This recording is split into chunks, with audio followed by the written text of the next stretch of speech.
Well, hey, welcome to Northshore. Happy Thanksgiving weekend, everybody. Hey, let's all get up to our feet. We're going to worship Jesus together. Whether you're in this room or joining us online, let's give God the worship that he deserves today. Here we go.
Sing this. What a beautiful name it is.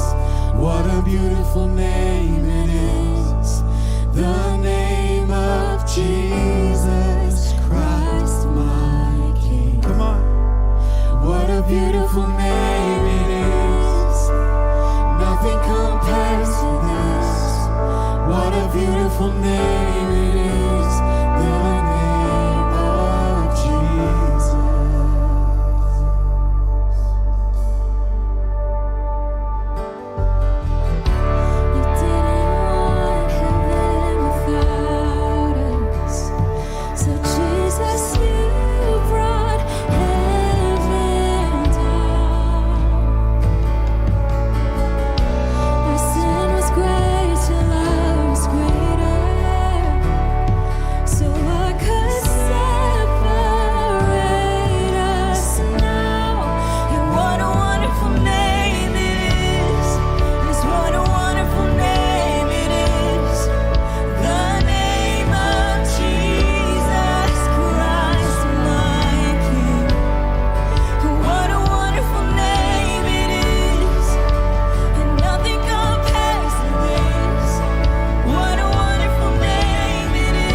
So powerfully in my life.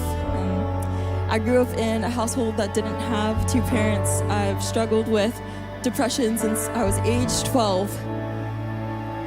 And there are just so many different reasons why I shouldn't be here, why I shouldn't have this joy, why I shouldn't have this faith and this relationship with Jesus. And I can think back to so many times in my life where I came to a crossroads where in the midst of my pain, I would run to the world, or I would run to alcohol or to a boyfriend or to a friend or whatever, whoever, thinking that it was gonna fill me, thinking that it was gonna heal me on the inside and be the solution to the pain that I was experiencing. And I remember at 22, I was going through one of the darkest seasons of my life. And instead of running to the world, I made a decision to run to Jesus. And I didn't have all of this faith that you see now on this stage. All I had the strength to do was cry and weep and mourn and feel the pain that was so deeply rooted in my life and so deeply rooted in my heart. And Jesus spoke to me that day and he said, Kiki, I've come that you may have life and that you may have it abundantly and not sparingly. And church, I know that's a word for someone in this room. This God that we're serving, he is the only one with the power to give you life that you've been searching for. The only one, because he defeated death. He defeated darkness. He defeated sin. And so if you have experienced that before or you want to, would you just raise your hands to heaven as a sign of surrender? God, we come to you. We love you, Jesus. We're so thankful for your power over our lives. His death could not hold you. The veil tore before you. You silenced the boast of sin and grave. Come on, the heavens are roaring. The heavens are roaring. The praise of your glory. For you are raised to life again. And you have no rival.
is where I lay down every lie and every doubt. This is my surrender, and I will make room for you to do whatever you want to do whatever you want to. And I will make room for you to do whatever you want to do whatever you want to.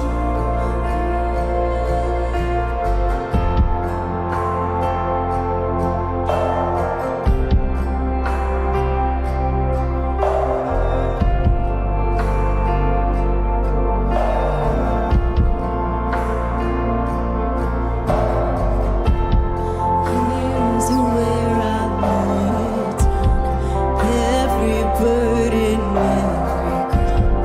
This is my surrender. This is my surrender. Here is where I lay down every lie and every doubt. This is my surrender. And I will make room for you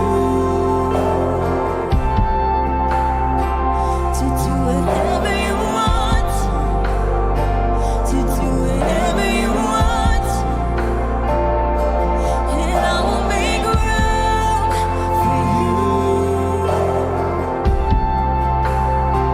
to do whatever you want, to do whatever you want. Yes, I will make room for you to do whatever you want, to do whatever you want. And I will make room for you to do whatever you want, to do whatever you want.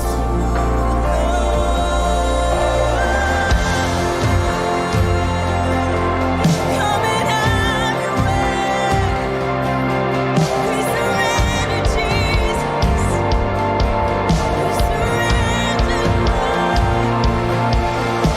So shake up the ground of all my tradition, break down the walls of all my religion. Your way is better. Oh Jesus, it's better. So shake up the ground of all my tradition, break down the walls of all my religion. Your way is better. Your way is better. So shake up the ground of all my tradition, break down the walls of all my religion. Your way is better. Yes, your way is better. So shake up the ground of all my tradition, break down the walls of all my religion. Your way is better. Your way is better. And I will make room for you to do whatever you want to do whatever you want. And I will make room for you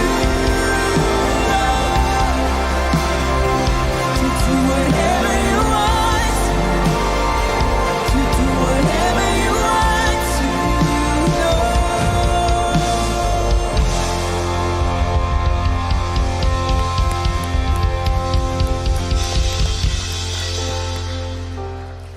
Would you go ahead and have a seat?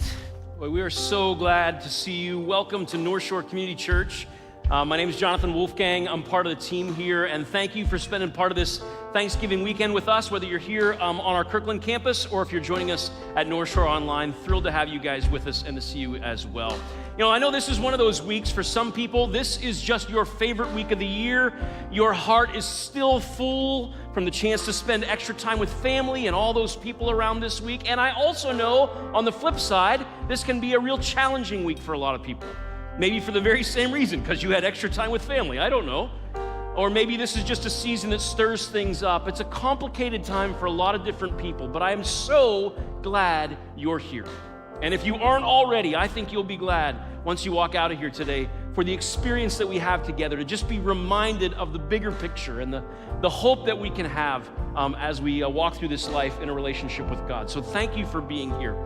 In fact, if you would help me out, on the chair here in the front or in the back of the seat in front of you, you see there's one of these green connection cards. If you'd grab one of those, for those of you joining us online, there's that QR code there on the screen you can use. If you would just begin to fill that out, to put your name, contact information, this is just a way to let us know you were here and to maybe ask any questions, to ask for anything we can pray for, maybe any next steps you want to take and how we might be able to help with those.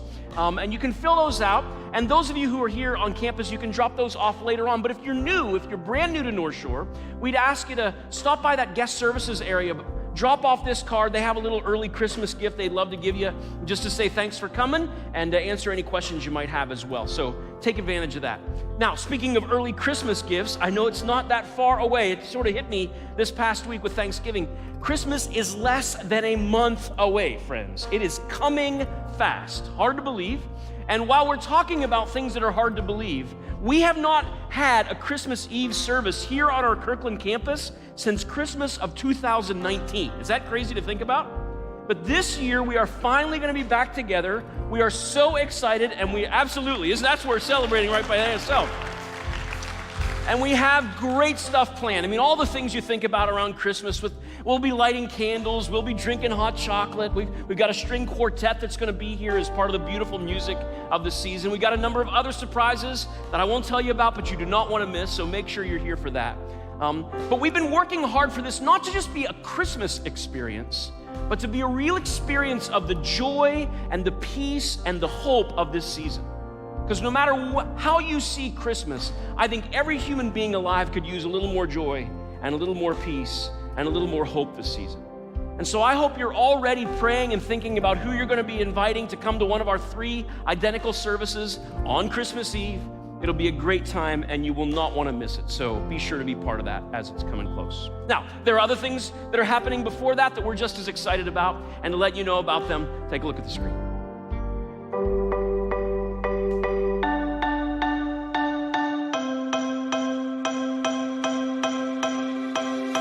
Welcome to Northshore. My name's Gary, and I'm so glad you joined us today.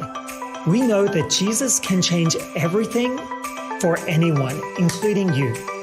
We're about to jump into the message, but first, we want to let you know about some of the opportunities that might be the next step that God is calling you to. With only 2 weeks left, there are still sponsorship opportunities through Giving Tree. By sponsoring a child for $25, you will provide support this Christmas for families in need. When you sponsor a child, you will receive an ornament with their name so you can continue to support them with prayer throughout the Christmas season. To sign up, stop by the Giving Tree in our lobby or visit northshore.church/givingtree.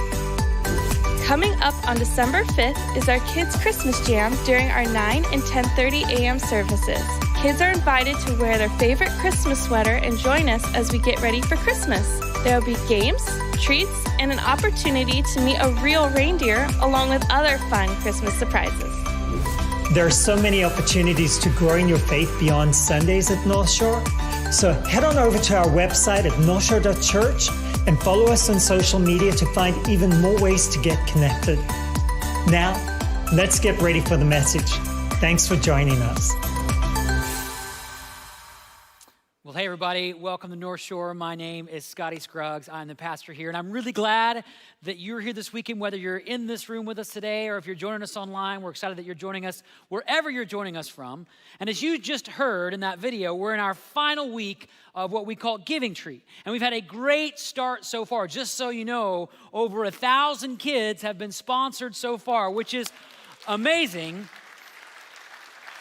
And that means we have over 500 still to go, and we don't want to miss any. And this is the last week to really dive into this. So if you haven't jumped in, haven't sponsored, this is a week to do it. You can sponsor 1, 2, 4, 10, however many you feel called to do. The ornaments are still in the tree, and it's $25 that can change the life of a kid, a family in need this Christmas. And every dollar you give to Giving Tree goes to making Christmas specials for these families who are in need. So can we commit to finishing strong around this one as well? Yeah. But as you know, today is the last day of Thanksgiving weekend this year. And one of the things that I've kind of learned about Thanksgiving is that people tend to have really strong preferences when it comes to the Thanksgiving menu. Anyone else have opinions about Thanksgiving food? Yep.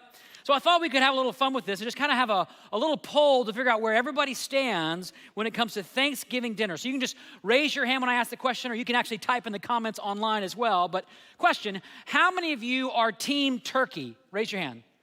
How many are part of team ham? Okay, team ham, we have people that can pray for you after the service because, obviously it's got to be turkey. How about this one? How many of you are team stuffing? How about team dressing? How many of you don't know the difference? Because I clearly don't know. I just put up the same picture. I have no idea what the difference is, so we'll just kind of run with that. How about this one? How many are team fresh cranberries? How about team canned cranberries? I don't know. There's just something about the can shape with the little ridges around it. It just tells me it's Thanksgiving, but that's just me. How about this one? How many of you are team sweet potatoes? How about team mashed potatoes? How many of you take all the potatoes? Like you're just like potatoes. It's time to carb load at Thanksgiving because tomorrow there'll be more Thanksgiving leftovers to eat. How about this one? Dessert. How about team pumpkin pie? Yeah, a lot of hands. How about team pecan pie? How many of you will just take pie? Because it's been a long year, you want pie. Okay, last one. How many of you are just over the whole Thanksgiving thing and you want pizza for Thanksgiving? Any hands? Anyone have pizza this year? There's a few hands out there. It's actually an alternative if you want to go that way. Either way, regardless of your Thanksgiving preferences, we're really glad that you're here. Everybody's welcome at Northshore. And it kind of takes us into the series that we've been in the last few weeks, which is called How to Stand For What You Believe In. And the reason we're doing this is because it's really a contrast to what's kind of really common in our day. People are right now all about how to stand against what they believe in. And it's whoever the they is to you. The they could be liberals. The they could be conservatives. It could be people who have a different lifestyle or belief system from you. And we have this attitude in our day where it feels like we have to be against them. You know, they're threatening our way of life. They're threatening our values. So how do we battle against them, take the war to them? How do we be against them? But what we've been talking about for the past few weeks, that's not your job. Your job is to learn how to stand for what you believe in. And to do this in a way that points people to God and not away from Him. And we've been in this series that's kind of all about that. In fact, one of the best examples of this in the Bible is this Old Testament book called Daniel, which is what we've been kind of walking through this past month. Remember, Daniel's story takes place when God's people, the Israelites, are living in exile in this foreign nation called Babylon. Remember, Babylon came and conquered Jerusalem and destroyed the temple and basically took away everything the Israelites held dear. And all this happened when Daniel was just a teenager. He was taken and trained to serve this foreign Babylonian king, King Nebuchadnezzar. And after training for 3 years, he was so much wiser and stronger than all the other guys, King Nebuchadnezzar made him like his number 2 guy, his top advisor. And then 3 years became 5 years, became 10 years, became 20 years, became almost 40 years of serving this one king, Nebuchadnezzar. But then Nebuchadnezzar died. And Daniel went through a number of new bosses. And these aren't all listed in the Bible, so I thought it'd be good to do a little history lesson and kind of walk through them. These are kind of some interesting names. Nebuchadnezzar was followed by a king named Amel Marduk, who was followed by a king named Neriglissar, who was followed by a guy named Labashi Marduk. And if you think it's hard to find Christmas stockings for your kids' names, try going to a store to find these. I mean, these are definitely going to be out of stock, okay? And he was just king for just a few months before a guy named Nabonidus became king. But he didn't want to stay in Babylon, so he actually kind of left to go live in this Arabian oasis, and he installed kind of a surrogate king, a guy named Belshazzar, who you can read about in Daniel 5. You kind of know more about this guy. And he ruled for about 15 years until Babylon was conquered by a Persian king named Cyrus the Great. Now, historically, this matters because when Cyrus invaded, that would mark the end of the Babylonian Empire. Like, they are no more. Now it's the Persian Empire, and they would stay in place until Alexander the Great from Greece came and kind of conquered the whole world. But when Cyrus ruled, you might know about him in the Bible because he was the king who allowed the Israelites to go back to Jerusalem and rebuild the temple. So he's looked upon quite favorably in the Bible. But in his first few years, he also installed kind of a surrogate leader, a surrogate king, a guy named Darius the Mede. Now, why am I boring you with all of this history? Because by the time we get to the story in Daniel's life that we're looking at today, a lot of time has gone by. In fact, over 60 years has passed since Daniel was first taken into exile. Meaning he's no longer the young, athletic, young adult he used to be. He's now between 80 and 85 years old, which isn't always the picture you have when you think of Daniel, right? And after spending all those years as the number 2 guy, for the last 20 years, it was kind of the opposite. He sort of drifted into political obscurity. Maybe he did the whole speaker circuit thing for a while. Maybe he was a guest lecturer at the University of Babylon. We don't know what he was doing. All we know is that by the time Belshazzar was in power, he had never even heard of Daniel. In fact, when he meets Daniel, he says to him, hey, I heard you're the guy who used to be the guy who's no longer the guy. That's kind of what he said. And then in Daniel chapter 5, Belshazzar promotes Daniel back into leadership, but then he dies that very night, and Darius the Mede, King Darius, becomes kind of the new boss. Which brings us to the story we're going to read today, Daniel chapter 6. You can follow along here on the screen. Text says that it pleased Darius to appoint 120 satraps. Now, that just meant like a regional governor in sort of a different kind of province of Babylon. So 120 new provincial governors to rule throughout the kingdom with 3 administrators over them, one of whom was Daniel. Now, these satraps were made accountable to them so that the king might not suffer loss. This means their job is to balance the budget. Because somebody's got to do it, right? Someone's got to balance the budget. Okay, we won't go into that one. Now, Daniel so distinguished himself among the administrators and the satraps by his exceptional qualities that the king planned to set him over the whole kingdom. So Daniel is kind of back in leadership. He's back on top. Why? Well, not just because of his exceptional qualities, which are mentioned here, but also because Daniel was still there. Think about it. He was still there. He was still involved. He was still engaged. He was still somewhere down the chain in the king's service. In other words, Daniel stayed. He stayed. Through all those different kings, through all the ups and downs, even as he drifted into sort of political obscurity, he stayed while the rest of God's people basically moved out of town. And we know this is true because archaeologists have actually discovered Babylonian inscriptions from that era that prove that most of the Israelites lived as kind of a group together outside of the urban center of Babylon. So they kind of had this holy huddle outside, away from all the shrines and idols and temples and sanctuaries. And they didn't just keep to themselves, they harbored all this anger and resentment against Babylon. And we know this is true because they actually wrote it down and sang songs about it. This is actually an excerpt from Psalm 137 that was written while the Israelites were in Babylon, in exile. And this is like one of their prayers. This is what they said. They said, by the rivers of Babylon we sat and wept when we remembered Zion or Israel. How can we sing the songs of the Lord while in a foreign land?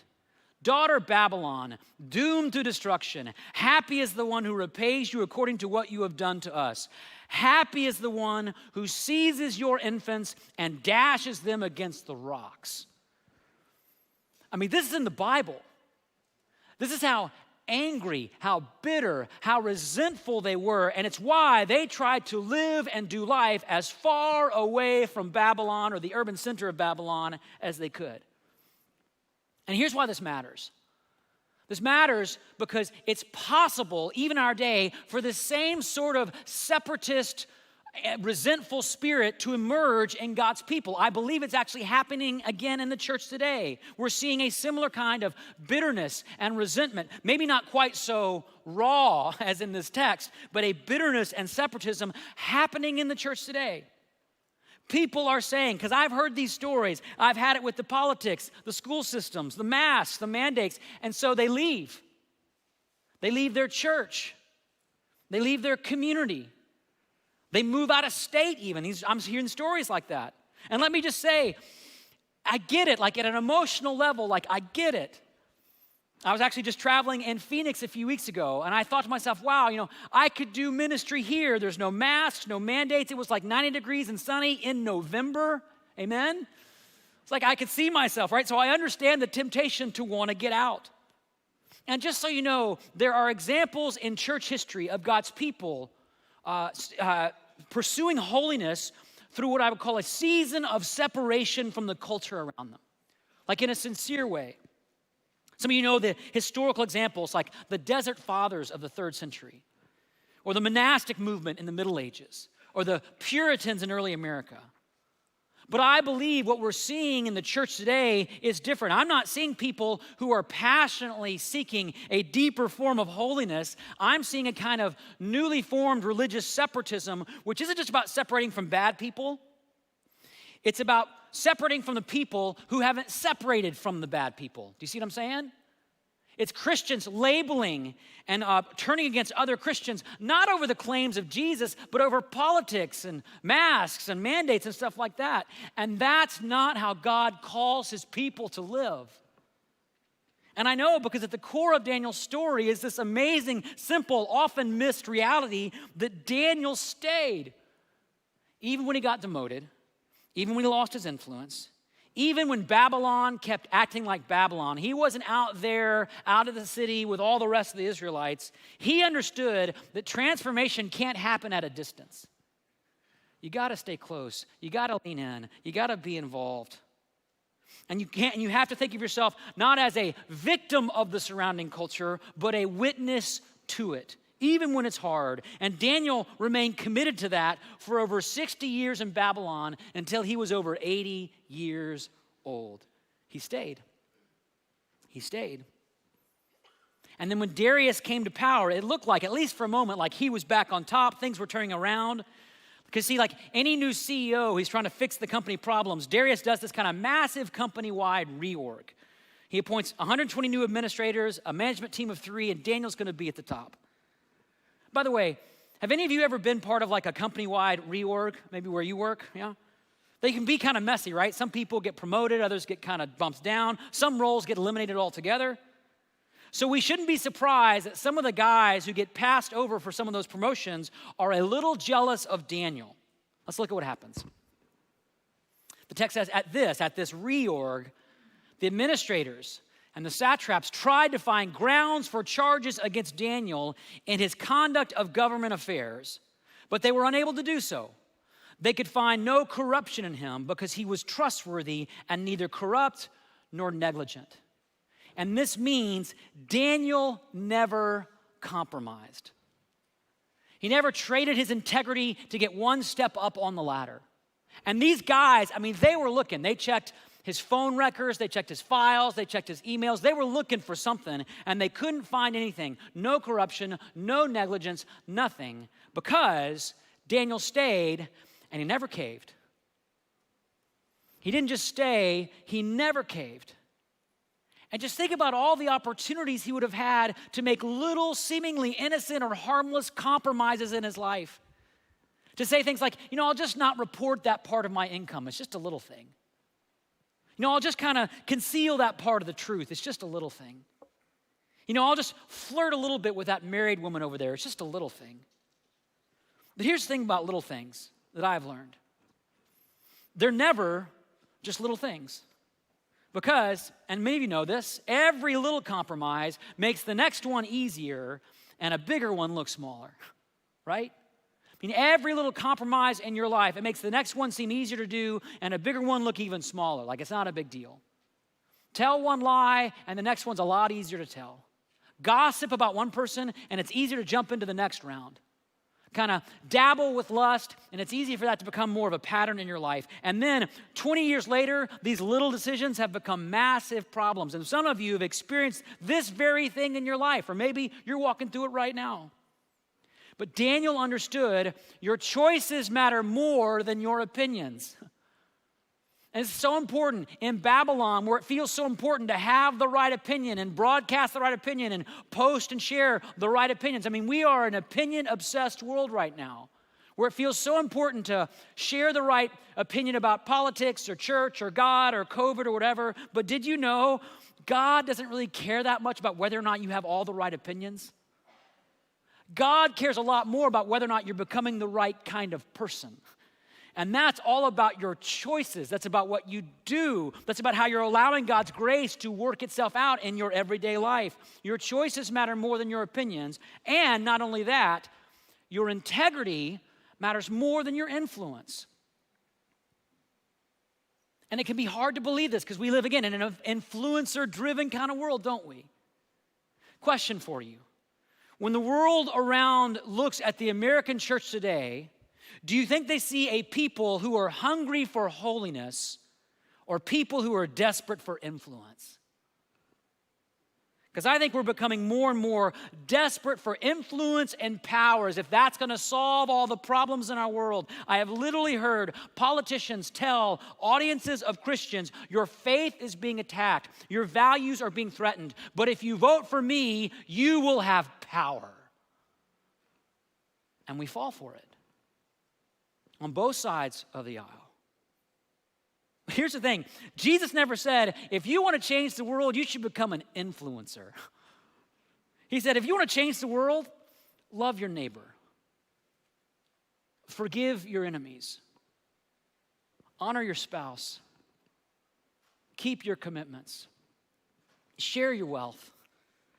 In other words, your integrity matters more than your influence. It may not seem this way. The world won't tell you this, but your integrity matters more. And I know this is true because Jesus modeled this for us. I mean, think about it. The people around him wanted to make him king. They were saying, let's get this guy into political office so we can have our values at the forefront. We can live the way we want to live. Let's put him into office. But Jesus didn't take that path. In fact, he withdrew. When they came for him to make him king, he withdrew away because he took the path of greater integrity, greater generosity, greater love, greater sacrifice. And then when they came to accuse him, guess what? They could find no corruption in him at all either, right? No corruption. And so they had to kind of come up with something. So they accused him of treason against Rome. And it's so interesting, something very similar happens in Daniel's life. When those jealous leaders couldn't find a way to accuse him, they could find nothing wrong in his life, they came up with a plan to make him look like a traitor. Look what the text says. It says, so these administrators and satraps went as a group to the king and said, may King Darius live forever. You got to start with a little brown nosing just to kind of get the ball rolling, right? The royal administrators, prefects, satraps, advisors, and governors have all agreed. And by the way, they didn't come together and agree. This was sort of a little plot. They're just making this part up. But they say they've all agreed that the king should issue an edict and enforce the decree that anyone who prays to any god or human being during the next 30 days, except to you, your majesty, so one caveat, shall be thrown into the lion's den. Now, your majesty, issue the decree and put it in writing so that it cannot be altered in accordance with the law of the Medes and the Persians, which cannot be repealed. So King Darius put the decree in writing. So just to sum up, Daniel stayed.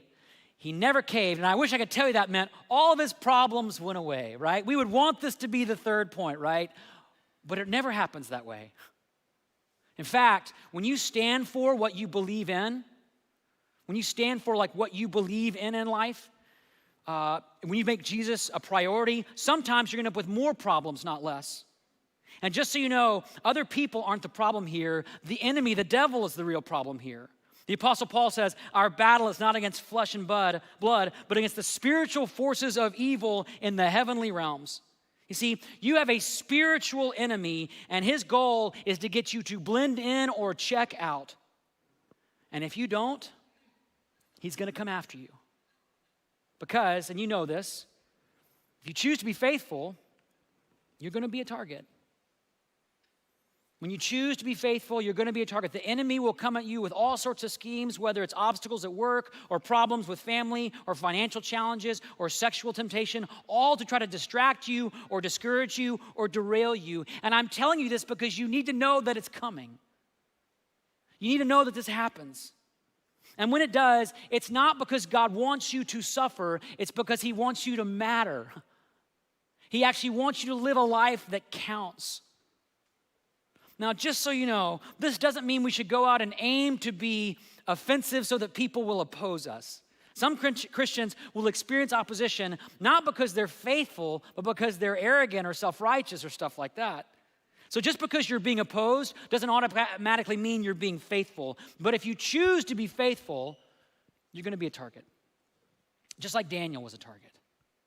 And so his enemies went out and they set this trap for him. They persuaded the king to enact this new law that says no one can pray to their God for 30 days. So what's Daniel going to do now? Let's see. It says, now when Daniel learned that the decree had been published, he went home to his upstairs room where the windows were open towards Jerusalem. 3 times a day, he got down on his knees and prayed, giving thanks to his God, just as he had done before. Meaning, Daniel stayed, he never caved, and he prayed. He stayed, he never caved. And the next step, like the next spiritual giant, like the act of courage that he had to do was to get on his knees and just pray. And not silently with his eyes open so no one could tell me. That's what I would have done. I would have found a way to, I'm going to pray, but no one's going to notice. I'll just be driving along, kind of praying in my car, eyes open. No one has to know that I'm praying. But not Daniel. He prays with the windows open to Jerusalem because that's what God called his people who were living in exile to do. 1 Kings 8:48, you can look it up. And notice, Daniel didn't pray and then ask God for wisdom or protection. Instead, what does he do? He gives thanks to God, which if I'm honest, would have been like the last thing on my mind in this moment. I mean, my first response in a situation like this would have been, God, why'd you let this happen? Like I've been faithful and serving you and obedient, and now this is happening. Like, why did you let this happen? Don't you see all I'm doing for you? Which is exactly how the enemy wants you to respond. Because here's the thing, if the enemy can't tempt you to compromise, he'll tempt you to complain. And we are living in a day where people are falling victim to this, falling into this trap all the time. I feel it, I hear it. I mean, just the lines, I can't deal with the masks anymore. I can't deal with the government anymore. I can't deal with these problems anymore. And just so you know, I'm tired of living through all this as well. Like, I'm tired of wearing a mask. I'm tired of making my 4-year-old wear a mask. Like, I feel like complaining about this all the time. But when I read Daniel's story, I just can't help but notice he doesn't complain about his circumstances or blame another person once in the whole story. In over 60 years. And then here, when he's facing the greatest challenge of his life, he doesn't start even with a request. He gives thanks to God. Why? Because he understands what real gratitude is about. He understands that gratitude, next slide. Gratitude isn't a response to what you have. It's a response to who's in charge. Gratitude isn't just a response to what you have. That's kind of the way our culture thinks about gratitude. Gratitude really is a response to who's in charge. And guess what? The president isn't in charge. The governor's not in charge. The mayor's not in charge. You're not in charge. I'm not in charge. God is in charge. And he's still in charge. And so Daniel does the one thing that makes sense to do. He gets down on his knees and says, God, I'm so thankful you're still on the throne. I'm so thankful you're stronger than lions. I'm so thankful that with you I have nothing I need to fear. And by the way, if you're wondering why Daniel can be grateful in a moment like this, it isn't because he's more courageous than you and me. It's because he's been more consistent. mean, think about it. This wasn't just a one-off moment of prayer for Daniel. He didn't spend the last 20 years just doing his thing and going along, and then a moment of crisis comes, and suddenly like he's down on his knees praying. That's how we might pray, but not Daniel. The text says he got down on his knees to pray what? Just as he had done before. And the day before that, and the day before that, and the day before that. In other words, Daniel stayed, he never caved, he prayed every day. Every day. For over 60 years.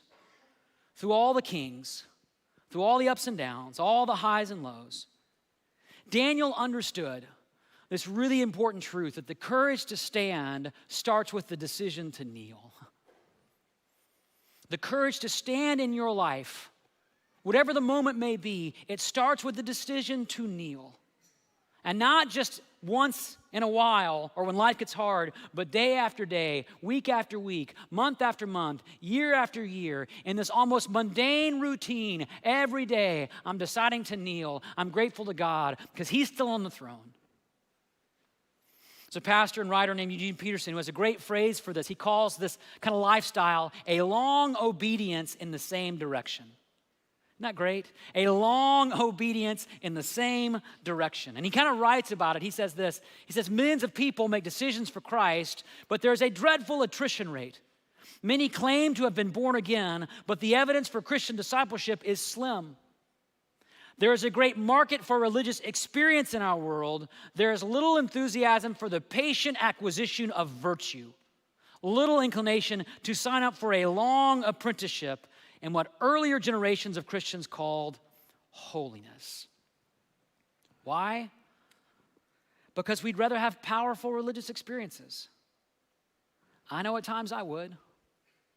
We'd rather go to church and get a weekly dose of amazing music or a really deep sermon.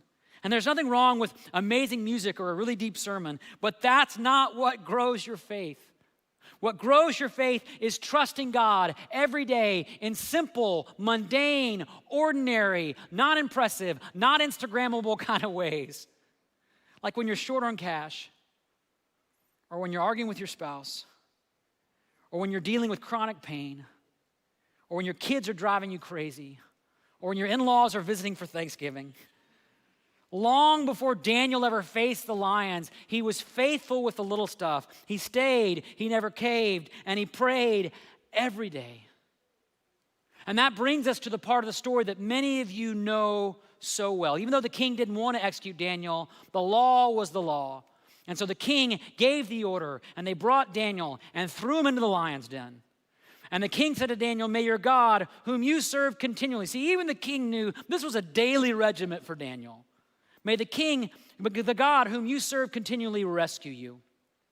A stone was brought and placed over the mouth of the den, and the king sealed it with his own signet ring and with the rings of his nobles, so that Daniel's situation might not be changed.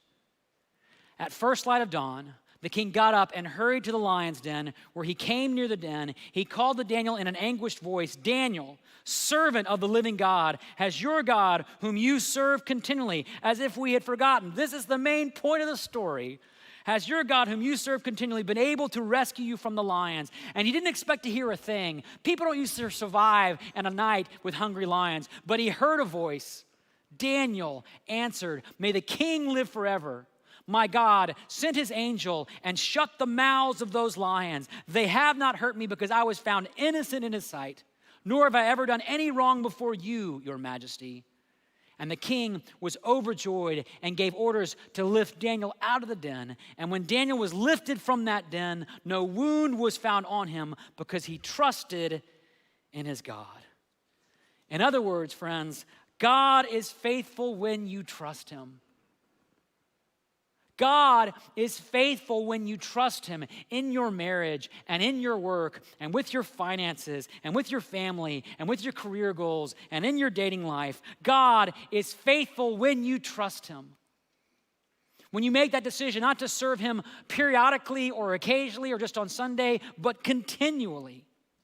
And the hard part is sometimes we don't see or experience the fruit of this kind of trust for a long time. And you know this, right? You know this in your life. You don't feel like it's working for you or doing anything.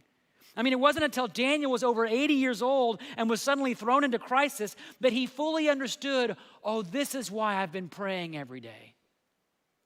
And so that this moment with the lions isn't even a decision. It's not even hard. I just have a habit. I know what I'm going to do. God was faithful. Some of you know the name George Muller. He was a 19th century educator and Christian missionary.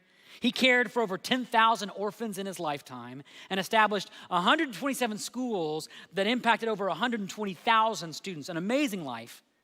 But my favorite story about his life is something much less flashy and noticeable.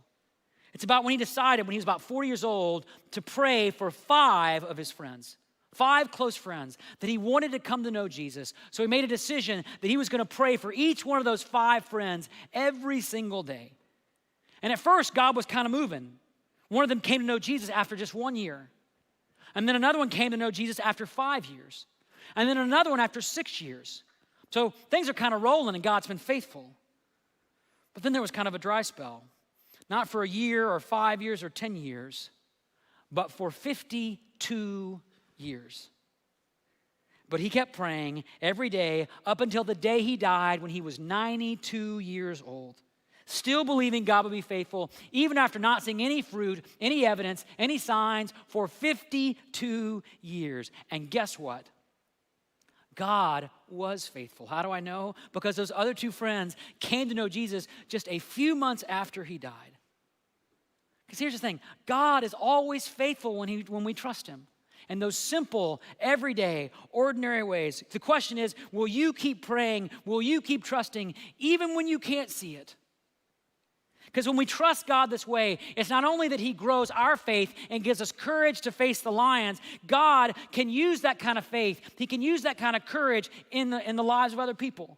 And that's exactly what happened in Daniel's story. After the king saw Daniel's faith and God's faithfulness to him, he issued this new decree that the God of Israel is the only God that should be worshiped. He actually used these amazing words. This is the king saying this. He says, for he is the living God, and he endures forever. His kingdom will not be destroyed. His dominion will never end. He rescues and he saves. He performs signs and wonders in the heavens and on earth, and he has rescued Daniel from the power of the lions. I mean, can you even imagine in our day a governor saying this, a president saying this? Can you even imagine? More importantly, can you even imagine that cynical friend of yours saying this? That skeptical family member saying this? Because this is what God wants. This is where all this leads. God wants that friend, that family member, that neighbor to look at your life and realize there is a God and he's stronger than lions. But how can they know if God's people are always compromising or blaming or complaining? How can they know if God's people are willing to trade integrity for influence? How can they know if God's people think being faithful means being quick to leave rather than called to stay? Answer? They can't. But Daniel shows us that a life of ordinary faith can have an extraordinary impact on others. See, it's really interesting. We don't know a lot about Daniel's life after this moment. But we do know that centuries later, when Jesus was born, the people who came to worship him weren't from Jerusalem or the temple. Remember who they were? They were wise men from where? From Babylon. From the east. And they didn't come to forbid worship. They came to kneel in worship. I'd say that's quite a legacy in Babylon. But to have this kind of impact on Babylon, it takes a daily commitment. I'm going to honor my spouse every day. I'm going to refuse to gossip every day. I'm going to guard my thoughts every day. I'm going to spend time with God every day. And if you're wondering, like I am, like how do I do that? Like I'm not Daniel, I'm just me. I'm living this kind of messy, busy, complicated life. It's hard to figure out. Well, here's the answer. You can't do this on your own, but there's a God who can help you.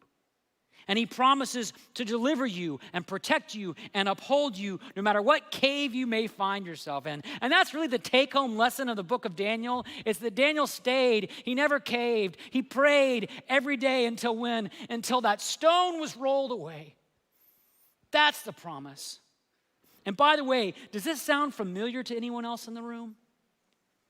See, what happened in Daniel's life happened 700 years later when the Son of God came into the world, and he didn't come to blend in or check out. Jesus stayed, and he never caved, and he prayed every day until the stone was rolled away. And that's why we can stay in Babylon. That's why we can love our neighbors. That's why we can forgive our enemies, because the stone has been rolled away, and the tomb is empty, and God has shut the mouths of the devil and his angels, and he can deliver you out of whatever cave you're in.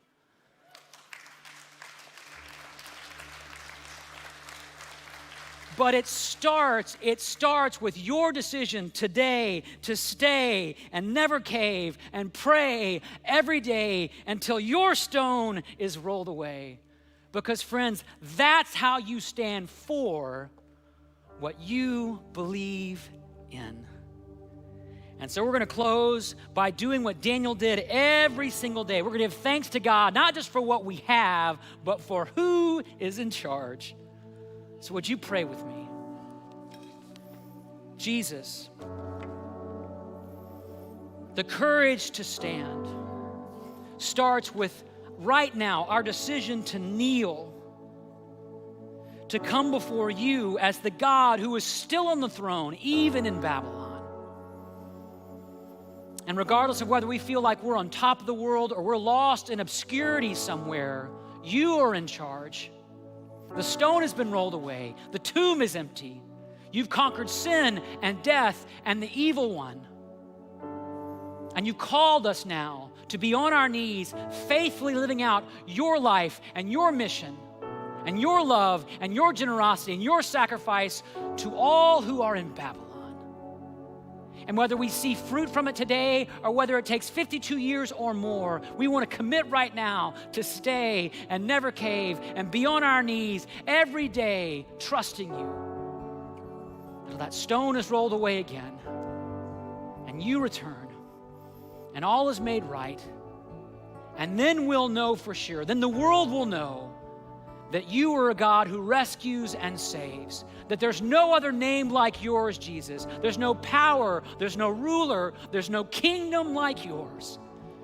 And so we celebrate and sing that in worship today, on our knees, our hearts postured in worship before you now. God, thank you.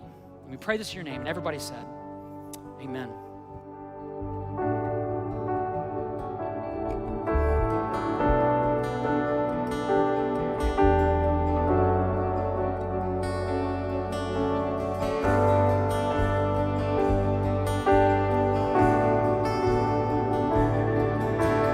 Death could not hold you. The veil torn before you. Silence the voice of sin.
I just think this series has been so important for all of us as we just think about how do we actually stand for what it is we believe in a world where that can sometimes be hard. And often one of the ways we can do it powerfully is by actually meeting needs in our world that others are struggling to figure out how to meet. One of those needs is the issue of housing in our community. This is not just an issue in Seattle, it's an issue out here, of course, as well. And there are people happy to complain about it, that's for sure. There are politicians happy to debate it, but there are organizations that are actually doing some extraordinary work helping people who are struggling with housing insecurity right now. One of those is a group called Camp Unity. They're here in our area. And they help folks in this sort of tent community get established and back on their feet so they can transition into more permanent housing. And we've had a number of people from Northshore who volunteered there, provided meals there, helped them when they've moved to different locations. But recently, as a church, we were able to help out financially with that important work, giving them money to help cover utility costs related to the camp and help them get the equipment they need to make sure that place is safe and healthy for those that are a part of that community. You just hear about the impact that it's making, helping people get back on their feet while others complain, doing something to stand for what it is that we believe in. And let me say, for those of you who give here at Northshore, that's what you're doing. By giving here, we're able to team up with partners like Camp Unity or people in other parts of the world or just the ministries that happen here on a week-to-week basis. As many of you know, with year end, this is a special time when you can give. So as you're thinking about your year end giving, keep that investment opportunity in mind and team up with us in the incredible work that's going on. If you want to give today, of course, you can do that at the exits or there on the link on the page there online. But thank you for teaming up with us and being part of this incredible work to stand for what we believe in by making a difference in so many people's lives. Before we go, here's what I want to ask you to do. Would you just turn around, say late happy Thanksgiving to one or two people, introduce yourself, and then have a fantastic week. We'll see you next week, okay? We love you guys. Take care.